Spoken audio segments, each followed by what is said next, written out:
Well, I feel like my long-lost best friend came back tonight. And I've been waiting some time for us to play defense like that, and it's exciting to play that way. Because that's the way it's been for 4 years. And tonight, to take a great assist turnover team, hold them to 4 assists and 28% shooting, force 19 turnovers, take a great guard, hold them to a point, and force 3 turnovers. Just brilliant performance by our guys. Real proud of them. And just all phases of the game tonight, they were locked in. What do you see this coming? We were,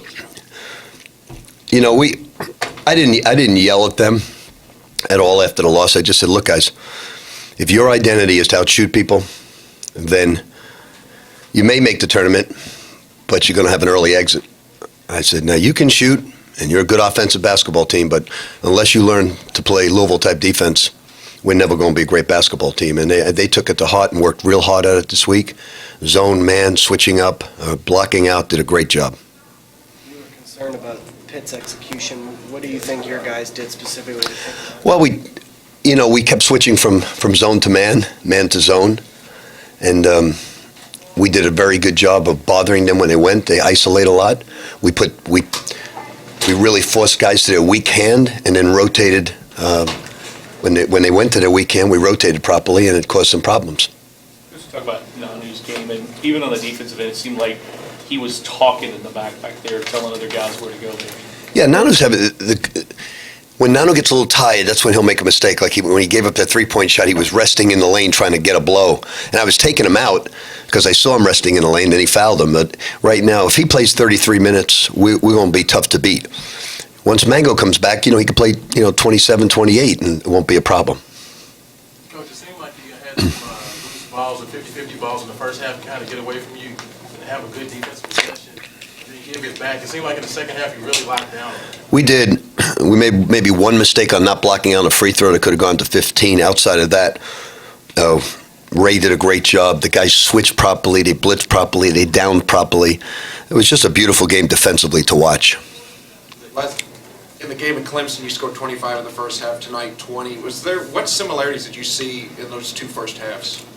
Well, when you play conference play, and both teams are going to play great defense, and you're going to have some slowdown games like this, but that's okay as long as you're playing defense like this. It's 2 teams in the top 25 playing to maintain that position. And we know we're going to play them twice. We know we're going to battle them the entire year. We know. Look, I was as uptight as I've been watching film on these guys. It was watching film. They're a scary team to watch. So it is. I would say I got sick to my stomach, and I did get sick to my stomach. So it's. I was worried about this game and what they do. Was it a better reaction though to a poor shooting first half? You didn't have guys that didn't look like fans. No, we didn't. Look, we missed a lot of inside shots. We didn't, Q missed a couple of shots. But look, we're a good shooting team. We just got to get used to playing that type of defense and shooting the ball. And we will. We will, because in practice each day, we make shots. We make shots, and our practices are tough. Have you ever had to leave a game like that in the middle of the game? About 30 times in my career. I can't eat game day. And just think about this, the pros. You're coaching 100 games. I can never eat, but 9 o'clock game kills me. And I made a mistake. I went and ate something. And I get sick if I eat something. What'd you eat? I had just turkey. That's it. No bread. And can't work. These 9 o'clock games kill me. Coach, how difficult has it been for Ding to kind of catch up to everybody else missing so many games? Or it seems like he still gets a little bit lost defensively on possessions. Yeah, an injury like that, and everybody's practicing double sessions, intercession, it just takes time. And then, he's going to be a terrific basketball player. I know it for a fact. But he's also playing behind Damian Lee, so that's what I said to him. I said, look, son, you're not doing anything wrong. You're coming back from an injury. And I said, it's just Damian. I've got to keep him on the court because of what he does. He texted me back, which is typical of this team. He said, Coach, don't worry about my minutes. I got a long time here. Just let's win the game. And you don't ever get that today. These kids are so unusual, it's scary.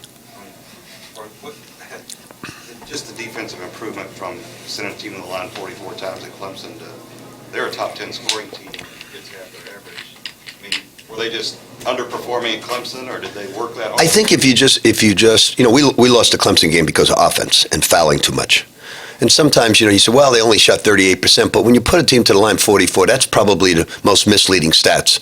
It's like sometimes you hold a team to a low percentage and they get 19, 20 offensive rebounds, so you're not rebounding the ball well. Well, they're sending 4 guys because they're missing all the time. That's why tonight it was very, very impressive. Even though they had 14 second shots, we held them to 28. That's pretty impressive. And we, if you play great defense, a great foul shooting team, believe it or not, they have to work real hard, will miss free throws. I've seen that for 40-something years. If you play soft defense, they won't. Could drill down a little bit further on the defense. What did you see tonight specifically that you haven't been seeing? 3 areas. One, we took away the strengths of the players from the scouting report. We took away Robinson's right. We took away the 2-man game with traps. We pressed without fouling. I can't remember. One time, Q fouled, and the guy locked Q up and did a great job. He locked Q's arm and got a foul. Outside of that, we didn't foul in the press. So we did everything from a focus standpoint to take away their strengths. And that's where this team hasn't been together because, they're not, Ray Spalding finds, when you tell him these things sometimes, he says, we're going to press, go to zone, and then when are we going man? And then when are we going back to zone? So this is calculus for him, and he's not even on a basic algebra yet. Generally speaking, without Mango and with Motts and now a healthy Anas, have you been generally pleased with what they've been able to do in that spot? I'm not pleased with Anas. I'm pleased with Motts. Anas has got to get tougher. There's a ball in front of him. You got to use your length and get tougher. So I told Ray Ganal, I said, listen, besides weight training, just get in there and wrestle with him, and then knock him around. So Ray's going to wrestle with him tomorrow. I think they cut it to 9, and then Nanu at the line. Those were 2 big free throws. How much does a game like this give them confidence? I think it's going to give him a lot of confidence because we shot 16 and 19 and held them to 4 assists. It's going to give us a lot of confidence. But the most important thing is I think we're going to be a good offensive team. I'm not worried about Trey Lewis. I'm not worried about Damian with shots at all, those 2 especially. But if we can play this type of defense against Florida State moving forward, come March, we'll be a tough basketball team. Were both teams keying on each other's three-point attack? I mean, just 1-3 per team? I don't know. We weren't really interested in the 3 too much tonight. Purdue beat them even though Purdue made 11 threes, they beat them. They got up by going inside, and teams haven't been going inside against them. So we were totally focused on getting the ball to Nano. How close is this defense to being where you want it to be? Tonight, it was like old times, but now we got to get ready for Florida State. Certainly, I think the guys saw what it could do tonight, and I think they're encouraged by it. And I think they'll draw some energy from it. Thanks, Coach. Okay, thank you.